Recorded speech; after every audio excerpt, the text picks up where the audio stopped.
Good afternoon, and thank you for joining us. My name is Eloy Flores, and I'm an air pollution specialist with the California Air Resources Board. This video presentation will cover renewable diesel requirements found in the 2022 amendments of the in-use off-road diesel fleet rule. This informational session was originally presented live on November 8, 2023, where staff from the California Air Resources Board covered highlights of the recent amendments to the in-use off-road diesel fleets regulation. I am joined today by Tian Tran. CARB previously hosted two informational sessions that provided a general overview of the 2022 regulation amendments. If you didn't have a chance to attend, a video copy of that presentation is also available for viewing at your leisure. It can be found in the same place you found this video. In this session, we'll delve into the details surrounding the requirements to use renewable diesel within the amendments. If you haven't already done so, please take this moment to use the link found in the video description to download a copy of this presentation so you can have a copy of your own today's presentation for yourself. Next slide, please. For today's informational session, we'll begin by briefly covering the background on the in-use off-road diesel fleets regulation. As I mentioned, today's presentation will focus on the renewable diesel requirements found in the 2022 regulation amendment. I'll cover what renewable diesel is, the requirements to use it within the recent off-road regulation amendments, and exemptions as well. I'll also discuss how the renewable diesel requirements apply to rental fleets and how and where to find and buy renewable diesel. We'll conclude by providing resources and contact information to assist you in implementation. Next slide. I won't be going into too much background as I assume most of you attended the general overview session or will have the opportunity to view the video. But so we're all on the same page, I'll provide a short summary of the in-use off-road diesel fleets rule regulation. It was originally approved in 2007 and took effect in 2008. The rule regulates off-road, mobile, self-propelled diesel-fueled vehicles with 25 horsepower or greater. The overall purpose of the off-road regulation is to reduce emissions of oxides of nitrogen, better known as NOx, and particulate matter, PM, from off-road diesel vehicles operating within California. Yes, this rule is currently active, and yes, we are actively enforcing the off-road regulation. The regulation generally covers equipment used in construction, mining, and other industrial operations. This also includes equipment that is owned by government fleets at all levels. Additionally, the regulation requires fleets to gradually clean up their fleet via retirement, engine replacements, or retrofits to meet gradually declining fleet average emission targets each year. It also prohibits the addition of Tier 0 to Tier 2 vehicles, requires labeling of vehicles, annual reporting by fleets, includes idling limit requirements. The regulation does make exceptions for use of vehicles in emergencies. However, reporting and other requirements apply, and we'll discuss in this presentation. The regulation does not apply to 100% ag and personal use vehicles. Next slide, please. As I mentioned in my previous slide, today's presentation focuses on renewable diesel. So let's dive into it. First, let's talk about the term renewable diesel. So that there's no confusion, renewable diesel and biodiesel are not the same thing. It's common to confuse biodiesel and renewable diesel. While both originate from vegetable oils and animal fats, the process used to produce the two fuels are very different. Therefore, they have different chemical properties, physical properties, and environmental attributes. Biodiesel is used as a diesel blend stock in limited volumes, up to 20%, B20 as you may have seen, rather than a direct substitute for conventional diesel. Biodiesel can increase oxides of nitrogen, NOx, emissions from engines, a characteristic that limits its blend in diesel fuel that requires the mitigation of excess NOx in accordance with CARB's alternative diesel fuel regulation. Of these two fuels, only renewable diesel complies with the requirements of the 2022 amendments to the off-road regulation, as the 2022 amendments require all off-road diesel fleets in California to use 99 or 100% renewable diesel starting January 1st, 2024. Renewable diesel is a drop-in fuel, meaning it meets the same requirements as conventional ultra-low sulfur diesel. It can be used interchangeably or in combination with carb diesel and requires no infrastructure changes, engine modifications. The chemical structure properties of renewable diesel are similar to petroleum-derived conventional diesel, and renewable diesel meets the federal registration requirements for fuels and fuel additives and the ASTM standard specification for diesel fuel. Therefore, renewable diesel can be used as a direct substitute for conventional diesel, up to 100% or R100. Blends of renewable diesel and conventional diesel are labeled with an R followed by the percentage by volume of renewable diesel content. For older engines, there is a significant environmental benefit from simply using renewable diesel. And finally, the use of renewable diesel will not impact the vehicle's warranty. The replacement of conventional diesel with renewable diesel has been shown to have much greater emission reductions when used in older engines rather than newer ones.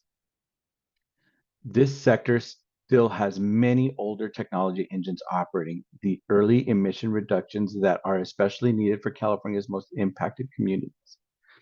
Using renewable diesel in Tier 4 interim and older vehicles reduces NOx emissions by approximately 10% and PM emissions by approximately 30% compared to carb diesel.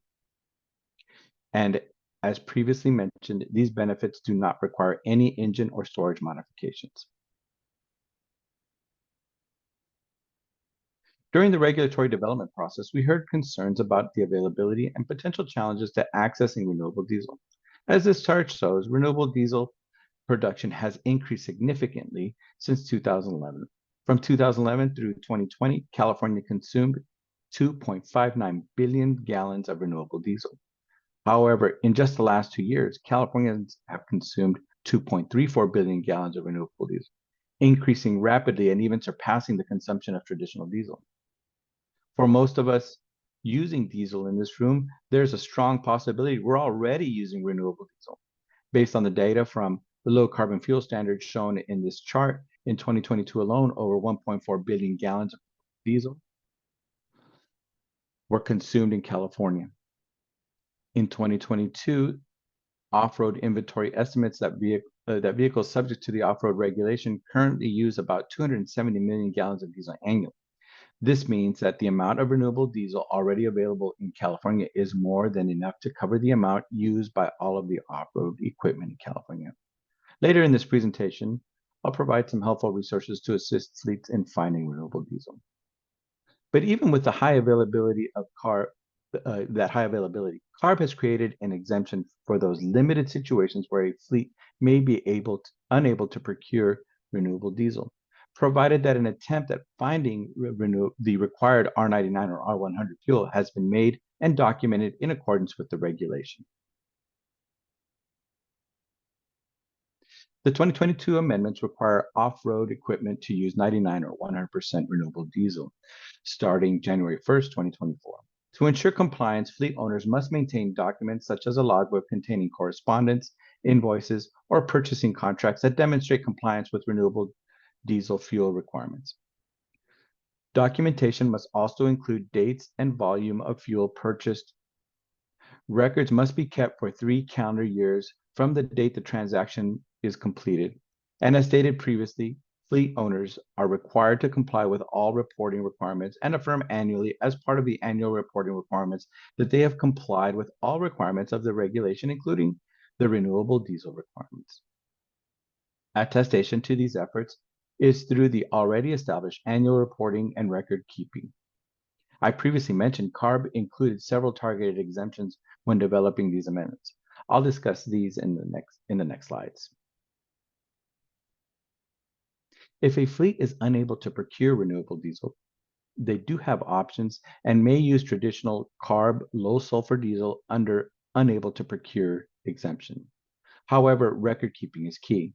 To use this exemption, a fleet must keep records that describe their normal refueling method, records that describe why they were unable to obtain renewable diesel via their normal refueling method, and documentation supporting their inability to obtain renewable diesel. Fleet owners are required to keep records describing their normal refueling methods and documented attempts, and show proof that they were unable to procure the diesel. Documentation and actions could vary based on the fleet's circumstances. For example, fleets that have fuel delivered could provide correspondence with several providers indicating that R99 or 100 fuel is not available.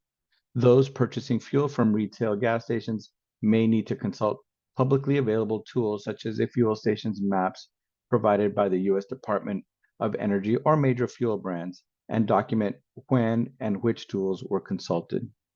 The key is to produce sufficient documentation that would demonstrate a reasonable attempt to procure R99 or R100 fuel as was made and that it was not available. Additionally, if fleets are unable to procure R99 or 100% renewable diesel, but have access to lower grades such as R95, fleets are encouraged to utilize the highest available renewable diesel content available to them, documenting the reason why the lower grade was used. A fleet will not be in violation of the regulation for using low sulfur carb diesel. Instead, as long as there is documented effort to produce renewable diesel, demonstrating per the requirements of the regulation that a fleet was unable to procure the renewable diesel. Next slide, please. Next, CARB added exemptions to the renewable diesel requirements for fleet portions or individual vehicles operating in cold temperatures. There are two types of low temperature exemptions that provide flexibility to mitigate potential performance issues when using renewable diesel at cold temperatures. In both cases, the temperature threshold is 20 degrees Fahrenheit, and both exemptions require additional reporting. The first is known as the winter low temperature exemption. Any fleet portion or vehicle is exempt from the renewable diesel fuel requirements from mid-October through February if they are located or operate in a location where the 10th percentile January low temperature is below 20 degrees Fahrenheit. Fleets conduct an analysis that considers up to 10 years of historic low temperature data. The data is sorted by temperature, and the 10th percentile must be below 20 degrees Fahrenheit for the exemption to apply. The rule allows fleets to procure and use low temperature specific diesel fuel starting from October 15th through the end of February and continue to use excess low temperature specific diesel procured during this time period. Historical temperature data may be found through several commercial and governmental weather programs, such as the National Weather Service. Additional reporting details are required for fleets that use the winter low temperature exemption. Fleet owners must report to CARB by April 30th of the year, and reports must include the fleet portion or vehicle location, the 10th percentile low temperature used, as well as the volume of renewable diesel and conventional diesel procured during October through February. Next slide, please. The second cold weather exemption is the intermittent low temperature exemption. This exemption is for intermittent cold temperature events where the temperature drops or is expected to drop below 20 degrees Fahrenheit. The forecasted temperature must be within 14 days. During these low temperature periods, any fleet portion may procure and use conventional diesel in its vehicles. Once a cold snap is passed, vehicles may use the remaining conventional diesel in their fuel tank until the vehicle is refueled. In other words, fleet owners don't need to drain the tank. Fleet owners must report to CARB within 2 weeks of the last exemption date. Reports must include each day the conventional diesel was used, the fleet location, the high and low temperature record, including a printout or screenshot for each day of the exemption, and provide the date and source of the temperature record. The report must also provide the volume of renewable conventional diesel fuel. Reports may be submitted electronically to doors@arb.ca.gov or mailed to CARB. Next slide, please. Other limited exemptions are available for captive attainment fleets and clean technology fleets. First, let's explain what captive attainment is. Captive attainment is defined in the current regulation as specific regions listed by county that are in attainment with the federal air quality standards, meaning they have met or are within the limits of air quality standards. Captive attainment area fleets are not required to use renewable diesel. This exemption is also extended to any vehicles operating in designated captive attainment areas as well. Next, there is also an exemption for fleets that are comprised entirely of Tier 4 final. They too are exempt because engines with selective catalytic reduction and diesel particulate filters, such as those found in Tier 4 finals, show no additional emission reductions from the use of renewable diesel when compared to CARB diesel use. As mentioned previously, the NOx and PM emission reductions are seen in Tier 4 interim and older vehicles. Zero emission vehicles also, by default, are exempt from the R99, R100 requirement. Next, let's talk about how the renewable diesel requirements apply to rental fleets. Rental fleets must include language in their contract that the recipient of the rented vehicle, the renter, must comply with the renewable diesel fuel requirements. Rental fleets that include this in the contract language will not be held liable if the rented vehicle is not compliant. Fleets, vehicles, or operations that are exempt from renewable diesel fuel requirements or from the off-road regulation entirely do not need to use renewable diesel in any of the vehicles they rent. There is no requirement that the rental company drain the fuel from these vehicles. Additionally, rental companies must disclose renters' information upon request. Now let's talk about how and where you can find renewable diesel. The U.S. Department of Energy has developed an interactive map to help fleets find renewable diesel in their area. Certain fuel brands also have online interactive maps available to them to help customers find R99 or R100. However, that will be provided by fuel suppliers. Next, red dye is added to diesel to indicate that it is being sold with no road tax assessment. And yes, red dye can be used in renewable diesel for tax exemption purposes. There is no chemical difference between renewable diesel that has red dye added and undyed renewable diesel. Both red dye and undyed renewable diesel would meet the regulation requirements. It is important to note, however, that while users can opt to use traditional non-dyed diesel in off-road vehicles, users should never use red dye diesel in on-road equipment. Use of red dye in on-road equipment can subject the user or fleet to severe fines. Tian Tran will be providing a demonstration of how to use the Department of Energy tool. Tian, can you show us how to use the website and how we can use it to find renewable diesel in our area? Yes, I can, and thank you, Eloy. So I'll go ahead and provide a quick demonstration of how to use the Alternative Fuels Station Locator, the tool provided by the U.S. Department of Energy. So here's the tool that Eloy was alluding to, and there are also other tools or apps that are provided by commercial fuel suppliers that you can use. But we're going to go and demonstrate this tool for the purposes of today's presentation. So it's pretty simple to use. What you can do is you can search by a specific location or a general location. So it's really two ways you can do it. So if you know your route, you can actually have a starting point and then your ending route, such as your job site. And you can find any stations that may be located along your route or around the job site. So that will provide the stations that do offer renewable diesel.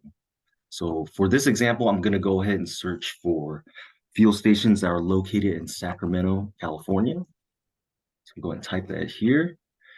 And this filter, I'm going to go ahead and select renewable diesel. And it's going to show me all the available stations that offer renewable diesel within California. So to find out what the specific blend of renewable diesel is, I'd have to go and click on each icon. So I'm going to click on the first icon here, and it should let me know what the specific blend is. And at this specific fuel station or this gas station, it does provide RD99. If I look through, I can do the same thing with the other icons. At this specific gas station, they offer RD95, and you will go through and so forth. So you actually have the option where you can download these results as well. So let's go and look at how I would map a route as well. So kind of a similar exercise. I'm going to choose Sacramento, and my ending location, I'm going to say my job site is in Oakland, California. So I'll go and type that in. And I can specify the distance that I would like the stations to be located within. So the default is 5, so I'm just going to keep it as the default as 5 miles. So go and click on Find Stations. Okay, what happened here? Oh, here it goes. Just got to zoom in on my map here. So this is my route that I was looking at from Sacramento to Oakland, California. So it works the same way if I was searching just via the public station via one location. And now I could kind of see what fuel stations are located along my route as I drive to my job site. And each fleet is going to refuel differently. Some may do it before they arrive at the job site, or some may do it when they arrive at the job site, or some may do it after the work is complete at the end of the day. So it's going to be the same exercise. I would have to click on each icon on the left here, on the left panel, to figure out what specific blend is offered. So this specific gas station shows that they offer RD95. So I can just kind of go down the list and see what the specific blends are allowed. And what you can do is you can actually download a list of the stations on the route right here. So here I'm going to click on this option right here.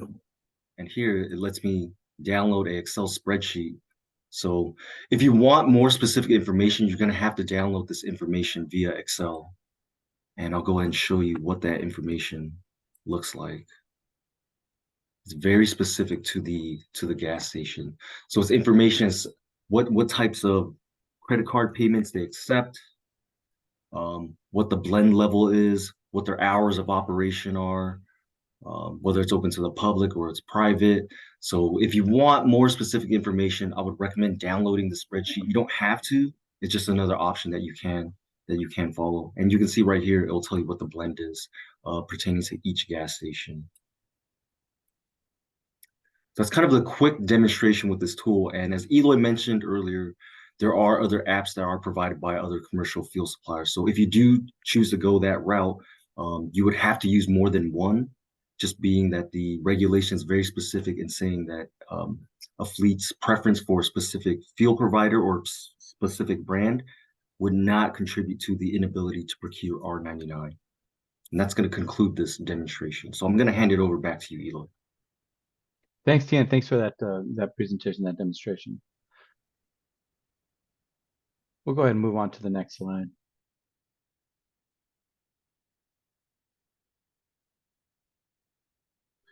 Before we conclude our informational session, I'd like to provide you with a few additional links that may be helpful for you. First is the off-road regulation text. This includes information about the regulation and the 2022 amendments. Here are also a few links to the Off-Road Zone, a website where fleets can receive the latest information regarding not just off-road, but other regulations as well. You'll also see our phone number and email address is listed for your convenience. Let's go ahead and move to the next slide. We'll have a fourth video session focusing on contracting requirements, and that will be posted in the coming weeks. An informational session has been scheduled for December 5th of 2023. Next slide, please.